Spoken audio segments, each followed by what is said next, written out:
ঢাকা বিশ্ববিদ্যালয়ে যারা ছাত্র সংসদ নির্বাচনে যারা জয়লাভ করেছেন, বিশেষ করে ধরুন বিপিজিএস সহ, তারা প্রত্যেকে গত কয়েক বছর ধরে অর্থাৎ তাদের সময়কালে তারা প্রত্যেকে ঢাকা বিশ্ববিদ্যালয়ের হলে অবস্থান করেছেন এবং তৎকালীন ছাত্রলীগের রাজনীতির সাথে তারা মিলেমিশে রাজনীতি করেছেন। কিন্তু তার বিপরীতে শুধু ছাত্রদল নয়, অন্য অনেক ছাত্র সংগঠন থেকে যারা নির্বাচন করেছেন তারা কেউ হলে অবস্থান করতে পারেনি সেই ফ্যাসিবাদের বিপক্ষে রাজনীতি করার কারণে। সুতরাং ঢাকা বিশ্ববিদ্যালয়ের কাছে আমরা একদম গণঅভ্যুত্থান পরবর্তী সময় থেকে আমরা বলে আসছিলাম যে একটি ছাত্র সংসদ নির্বাচনের জন্য যে লেভেল প্লেইং ফিল্ড দরকার, সেটি ঢাকা বিশ্ববিদ্যালয় কোনোভাবে এটি নিশ্চিত করতে পারেনি। আমরা জাহাঙ্গীরনগর বিশ্ববিদ্যালয়ে একই চিত্র দেখেছি, যারা ভিপি নির্বাচিত হয়েছেন, যারা জিএস নির্বাচিত হয়েছেন, তারা প্রত্যেকে ফ্যাসিবাদের আমলে তারা হলে থেকেছেন এবং ফ্যাসিবাদের পক্ষে তারা স্লোগান দিয়েছেন এবং সেই ফ্যাসিবাদী সংগঠন ছাত্রলীগের হয়ে রাজনীতি করেছেন। আমি তো দুটি ছাত্র সংগঠন নির্বাচন হওয়ার পরে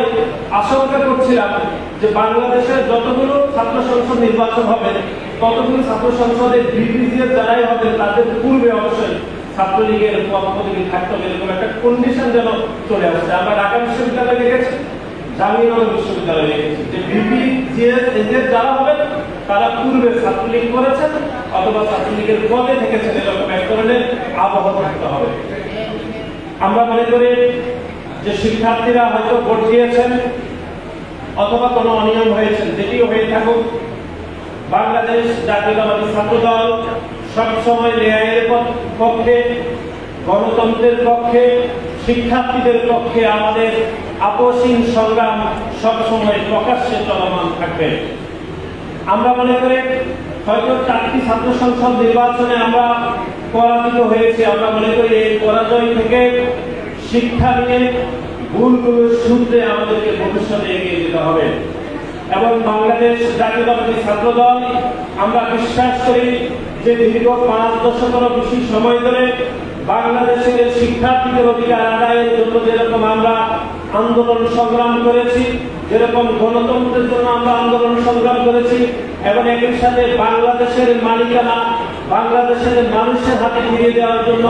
বাংলাদেশ জাতীয়তাবাদী ছাত্র দলের যে আন্দোলন সংগ্রামের মধ্যে আমরা রয়েছি, সে আন্দোলন সংগ্রাম ভবিষ্যতে ইনশাআল্লাহ চলমান থাকবে এবং আপনারা কেউ